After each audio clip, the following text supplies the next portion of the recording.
Hello, it's me. It's been a while, hasn't it? I don't even remember the last video I did. I know that Ben and I did a a drunken 5-hour live stream that I immediately, well, the next day I pulled it. Yeah, I don't know if there's going to be any drunken ones for quite a while now. Today is Monday, the 9th of March, 2020.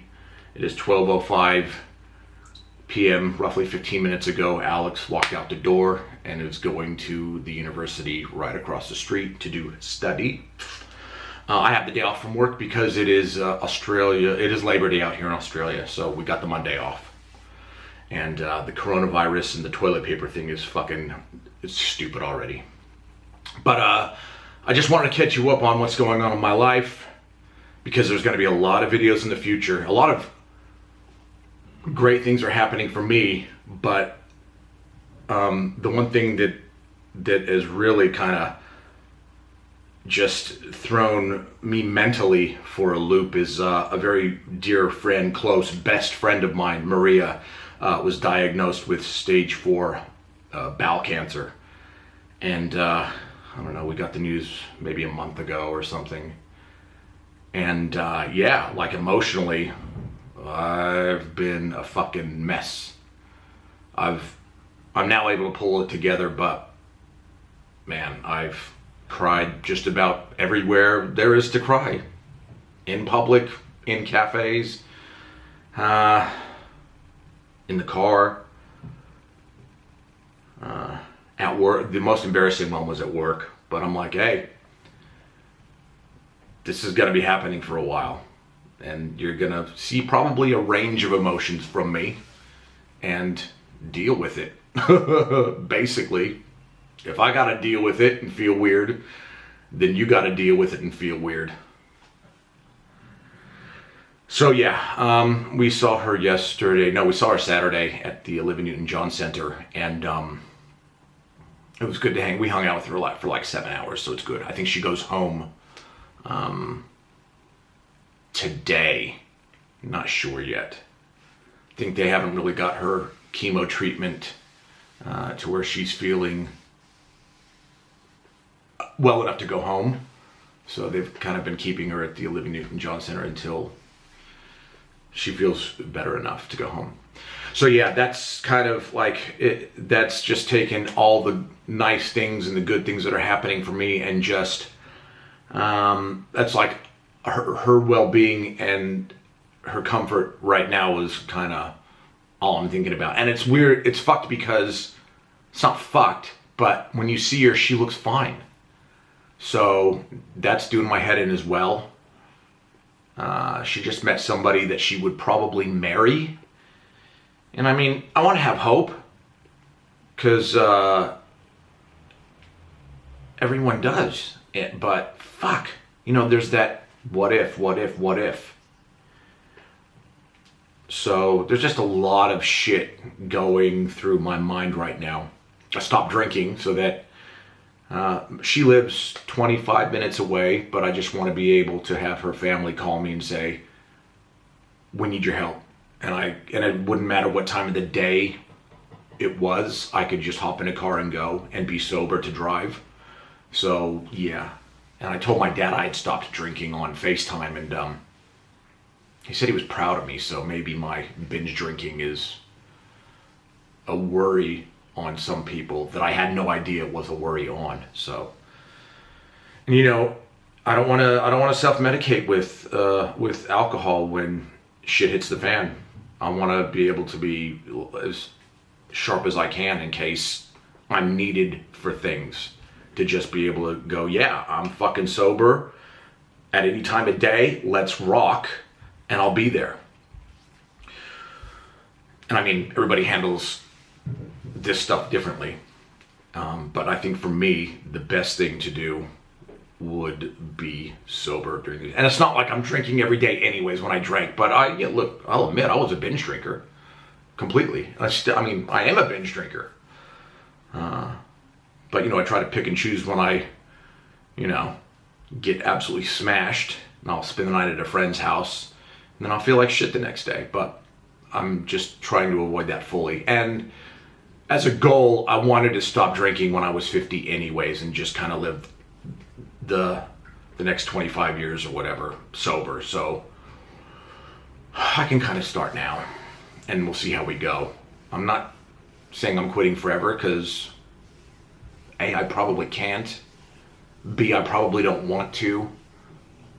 But I'm just kind of taking it step by step for now. And I just want to be there for Maria. So we'll do that. Saw Jinjer on Thursday night at Max Watts in the city of Melbourne, Australia. And they were really fucking good. Two bands supported. One was Black Tide, guy and a girl. They were cool. Got the crowd kind of into it. Thrash band called Mason, I believe from Geelong. They were really good. They kind of very reminiscent of Slayer. They had a lot of kind of vibes. Double bass dude was all over it. Jinjer came on, and they were good. I was maybe 30 feet away from Tatiana, which was awesome. I could see the little mole above her eyebrow, or wherever it is. And they were good, and I obviously bought a shirt, I bought a patch, and we'll see. Now I got 2 patches of Jinjer, which neither one of them are on my vest. I got the shirt, so I feel pretty stoked. And yeah, they were great, and I think a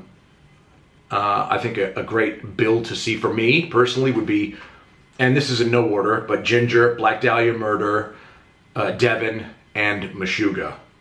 All in the one spot, all one after the other. Then I could pretty much just stop going to gigs. Period. Somebody's blow drying their hair. Probably upstairs. Anyways. So yeah, Jinjer was great. See them. If you're not into them, check out Teacher on YouTube or Who Is Going to Be the One Live. That's what got me into it. So yes, Jinjer. Big Alarum news, okay?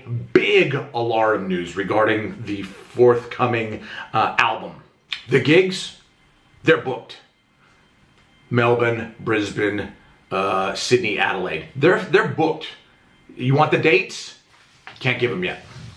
I can't do anything yet because not all the things have fallen into place in the right order yet. And once they do, once it's you'll get all that information for sure, without a doubt. You're going to be seeing a lot of Alarum content on YouTube in the future, without a doubt. But if I can ask you pretty please to go to alarum.com and sign up for the mailing list, that'll be great. We've got vinyl, we got CDs. We have the music mastered for 5 different types of, media and download and that kind of thing. The vinyl, the artwork, look. It sucks because I can't tell you anything right now, but it is going to be something that we're going to be very proud of and something that we hope you will enjoy. That's all I can say right now, but the gigs in Australia are booked. Rest assured. You know about Flatstick? It was the band I did with my buddy Gary Mackay, and he passed of cancer years ago, and that was my first real experience of having a close friend die of cancer, which fucking, man, it's just a fucking horrible disease, you know, it is. But Flatstick is now on Spotify, it's on, and I've probably already told you this anyway, it's on Spotify, it's on iTunes, it's on all that shit, so listen to it, it's like Heavy Faith No More with shred guitar, something to that effect. And there's a lot of Zappa influences, and it's just me and another guy. We programmed the drums. Gary did it. I stood behind him and said, put this fill here. We programmed the keyboards, a lot of keys in there because I like that sound. Like choirs and shit like that. Or just nice pads. Yeah, and I think it's a 9-song album, and by all means, check it out. The name of the album is Omnicore, Omnicore, and you should enjoy it. Hopefully, and if you don't, I apologize. Now the Helix news. So, I've got the Helix, I've got a new case, you can't see it yet, but the case, actually you can. That's the case right there. And I'll talk about it in another video, but yeah, like the Helix is set up. I'm going to have the wireless as part of it, all Velcroed down with industrial strength Velcro. And then this very Thursday, I go back into a small room with Ryan Bailey, and we make sure that the IRs are in place. Because what I'm going to do live, especially when we're doing the traveling, is that I'll be plugged into somebody else's gear on stage, but instead of being mic'd, I think I'm going to do an XLR out direct into the desk. I want Ryan there to just make sure my sounds are correct and really make sure the levels are where they need to be, because I need the cleans almost as loud as the rhythm sound, and I don't want a massive jump between rhythm and lead. A little bit, not subtle, but not overt. I want to make sure I know how to activate the IRs across all the snapshots. I think I'm using all 8. And it's basically, the bottom one will be a sound, and then the top button above it will be the sound with more wet. That's all. And then I can choose on the day kind of what I want to use. And I bought those buttons. I bought barefoot buttons for the top row, obviously, so I can kind of smack those big bad boys. So it's exciting, it's daunting. It'll be good to film this stuff, not only to help myself out, because they're basically cheat sheets for me and my gear, but so you can also witness, how good does it sound through a cabinet? How good does it sound through a PA speaker with no microphone miking the cab? That kind of thing. It'll be educational for both you and I. 7-string B news, because that's kind of tailed off a bit. It'll be done soon. All we have to do, I think, is put bog on, I think it's the rear pickup? I don't know, rear pickup needs a bit of bog. It needs to be stripped down and then painted and then reassembled. That's it. So I see Vic tomorrow because I'm grabbing my Carvin power amp is in the shop getting fixed. So I'll be using his, I think 100-watt Marshall just through the front, and maybe a greenback of his. So we'll see. I mean, I've got my angle.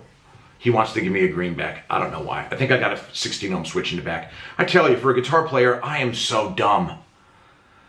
I need somebody it's like I gotta take notes. I gotta learn all this stuff, and it's so fucking hard when all you really want to do is just plug in and play, like, immediately. Of course, the battery went and died during my last point.